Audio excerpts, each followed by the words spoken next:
falando sobre ainda a parte de abordagens, né, da fisiorrespiratória, a gente tem ela acontecendo no ambulatório, né, e também no ambiente hospitalar. Eu queria que você me falasse um pouco da abordagem de cada um deles e sobre essa fase de transição, né? Como é que o paciente sai do hospital e vai para o ambulatório? 3 em 1, assim. Uma pergunta. Como é que funciona? Eu gosto de olhar isso pensando um pouquinho na história das coisas, assim, né? Pensando na história que eu vivi também, né? Pensando no tempo de formado e tal. Assim, a gente escuta falar de fisioterapia respiratória, vou falar da minha experiência como aluna, eu escutava 2 campos, certo. Tá? Eu escutava o paciente lá dentro do hospital, Sim. né, na ventilação mecânica. Era isso que a gente ouvia, era um ponto muito forte, né? E a gente escutava o paciente de DPOC, né, no ambulatório, fazendo exercício. Só que entre esse e esse, né, tem um universo. Tem um universo de coisas, né, que eu acho que isso é importante de ser observado. Ótimo. Então, eu acho que é interessante observar onde se aplicam as ferramentas, né? Então, partindo do pressuposto que as pessoas respiram e que a fisioterapia respiratória se aplica no contexto só das pessoas que respiram, né? Eu acho que a gente pegar essa forma de olhar e tentar entender o contexto. O fisioterapeuta respiratório domina a ventilação mecânica, ele estuda a ventilação mecânica e hoje a gente tem uma especialidade que é o fisioterapeuta em terapia intensiva. Antes não tinha, era só fisioterapia pneumofuncional, fisioterapia respiratória, né? Era respiratória, pneumofuncional, depois voltou para respiratória, graças a Deus. Eu gosto mais. Né? E daí da respiratória nasceu uma outra especialidade, né, que é o fisioterapeuta em terapia intensiva, pela complexidade e pelas especificidades do ambiente, né? Mas antes da gente ter isso estabelecido e as normativas, elas começaram a ser feitas ali, né, no final da década de 90, né, 98 para 99 as primeiras resoluções, depois teve reformulação, mas o grande escopo saiu dali. Né? E só teve essas especialidades a partir do momento que a gente teve os cursos de especialização e as residências. Então tem uma história embutida ali, claro, para a gente poder ter até as outras, né? Em traumato, em neuro, né? Enfim, as outras também saíram desse mesmo contexto, né? Então, na fisioterapia respiratória, pensando de onde a gente saiu, né? Antes de ter essas subdivisões, você tinha um fisioterapeuta que ele entrou na unidade de terapia intensiva e ele dominou a ventilação mecânica. Então, é um foco de estudo, de abordagem, porque a gente, né, gerencia a ventilação mecânica junto com a equipe, né? O fisioterapeuta ele avalia esse pulmão, ele ajuda a escolher as estratégias, né? Então, ele avalia o doente junto com a equipe do UTI, então ele é essencial nessa gerência. E isso já faz bastante tempo. Quando eu falo bastante tempo, é mais de 20 anos que o fisioterapeuta vem trabalhando nisso, né? Bem, quando começou os ventiladores mecânicos, né, e o fisioterapeuta já estava lá dentro. A gente teve grandes fisioterapeutas na história, no início da década de 80, que são grandes marcos ali. Mas a gente tem, a partir de então, um nicho da fisioterapia respiratória que a gente, né, tem o reconhecimento e tem o know-how para trabalhar. Claro. Mas, e depois a gente, lá do outro lado, a gente tinha o DPOC e o exercício. Então, no meio desse caminho, a gente tem pacientes que precisam de suporte ventilatório em outros lugares.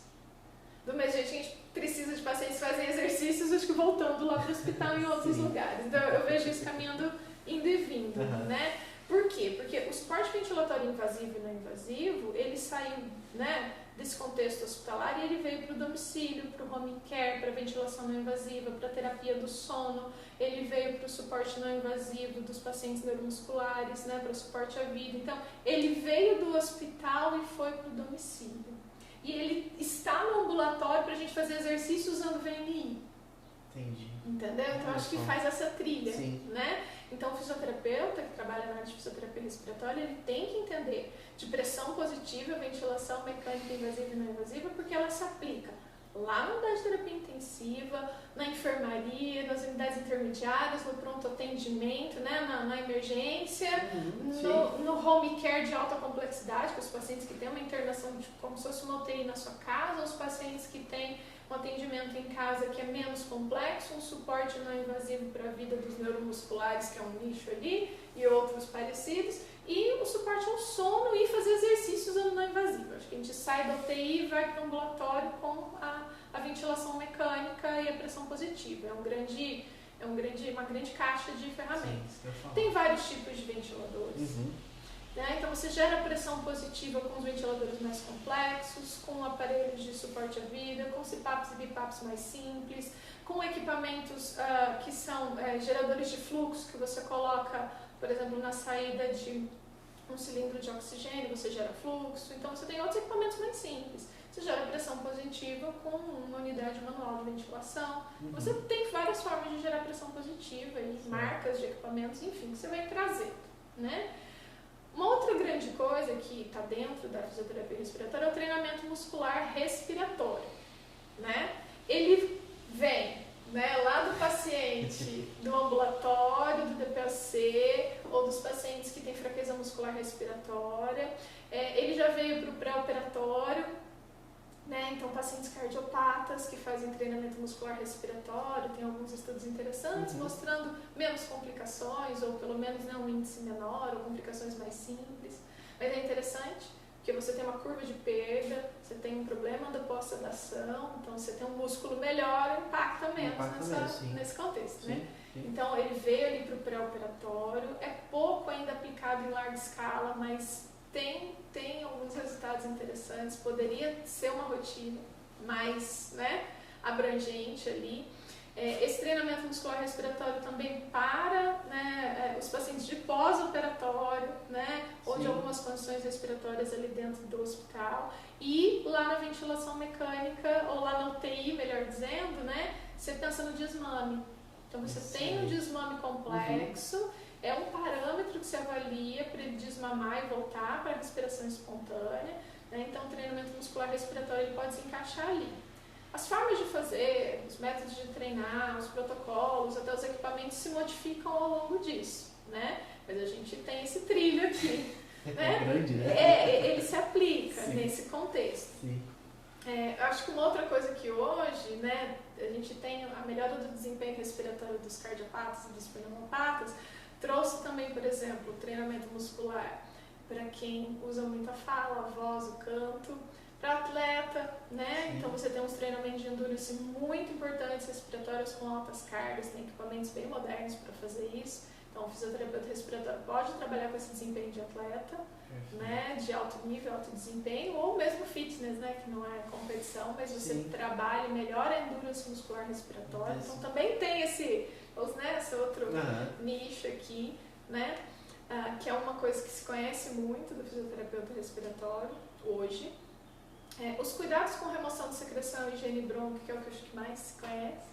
Que mais se fala, né? Se falou muito, né? Eu coloco ele na linha de cuidados. O cuidado que eu tenho lá na UTI, na enfermaria, na emergência, que eu vou ensinar para a família fazer em casa. Dependendo da patologia, isso pode ser temporário ou contínuo, né? Mas eu coloco as técnicas de remoção de secreção como essenciais para preparar para as outras coisas.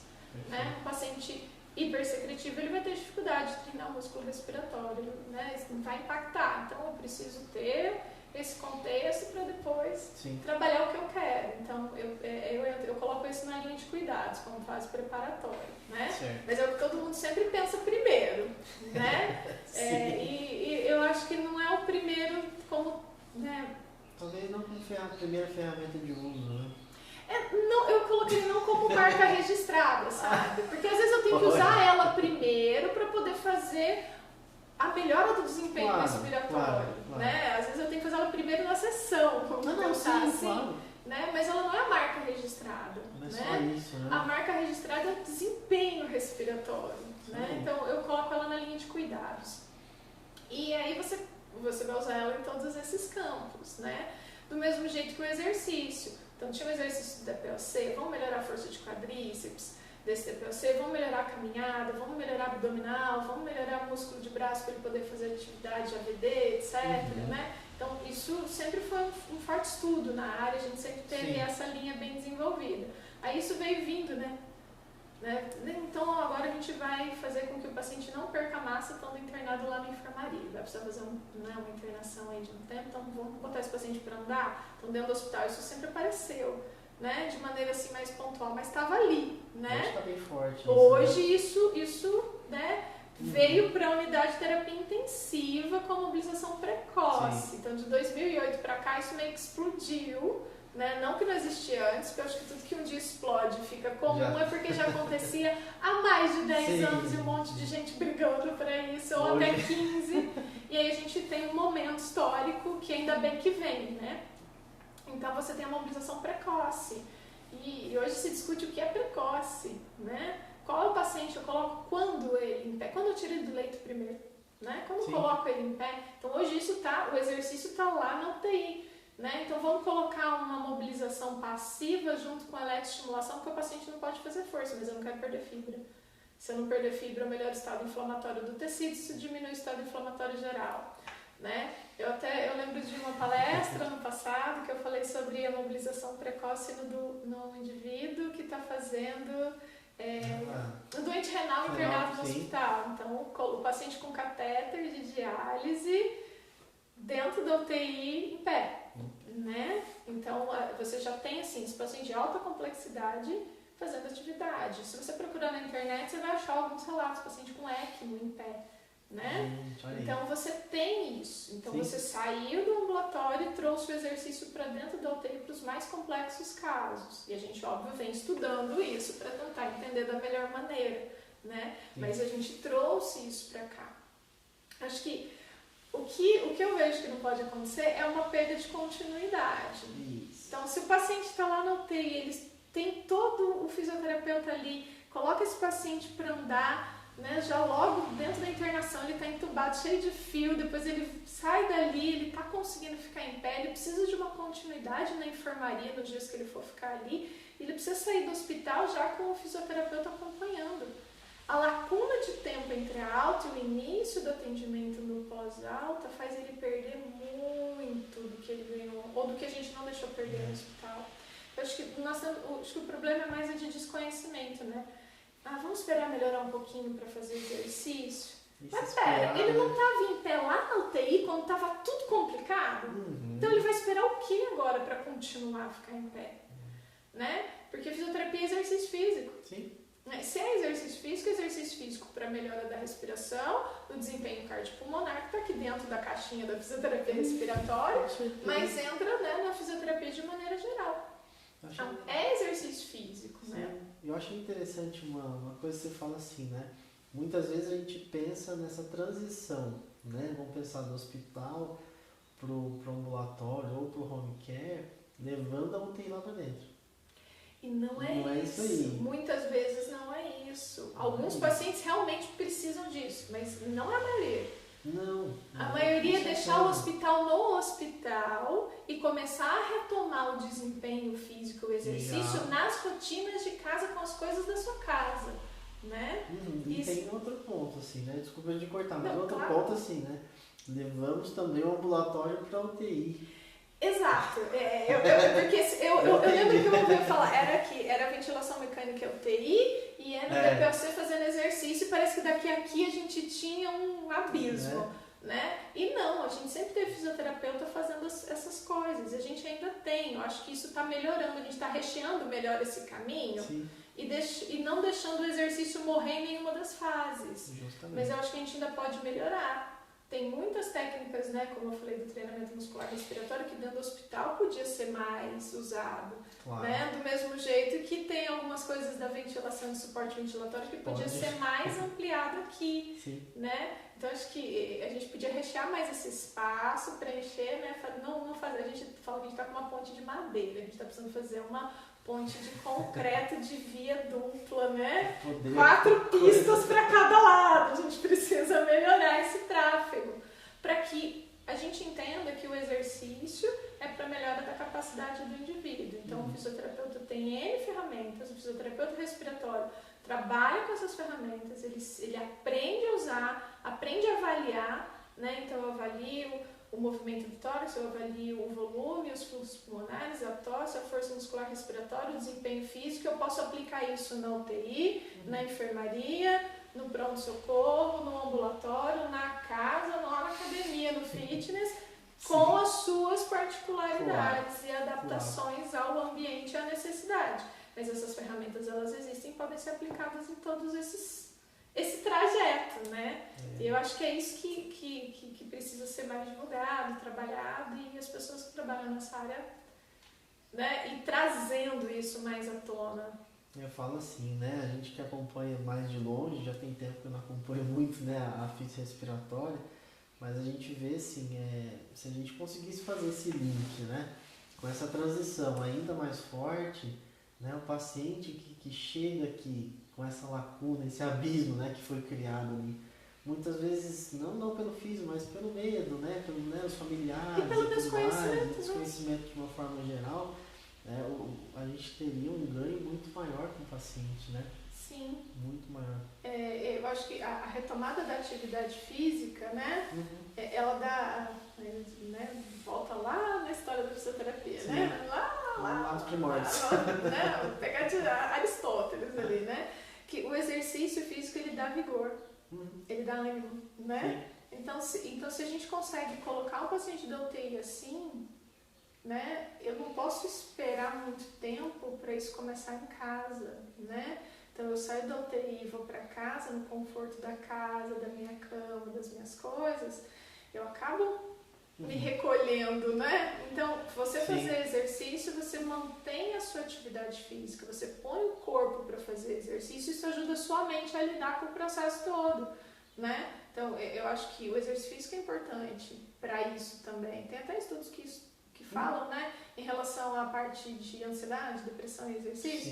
Acho que o fisioterapeuta respiratório, trabalhando, né, dentro das suas especificidades, mas dentro desse contexto, e não abandonando nenhum do trajeto. Falou que a gente não pode abandonar as partes do trajeto, né? Conseguir ocupar os espaços em todos esses trajetos, o paciente vai sair ganhando. O fisioterapeuta vai ter mais campo de trabalho, mas o paciente vai sair ganhando, né? Então esse paciente vai ter uma condição melhor. Eu acho que esse é aquela coisa, né? O nosso brinde final do atendimento, o paciente vai sair ganhando, porque ele não vai perder em nenhum momento o estímulo à atividade física, né? Fazer exercício físico controlado, prescrito para ele, individualizado, né? Nós na fisioterapia respiratória temos ferramentas para isso. E precisamos ocupar esses espaços aí.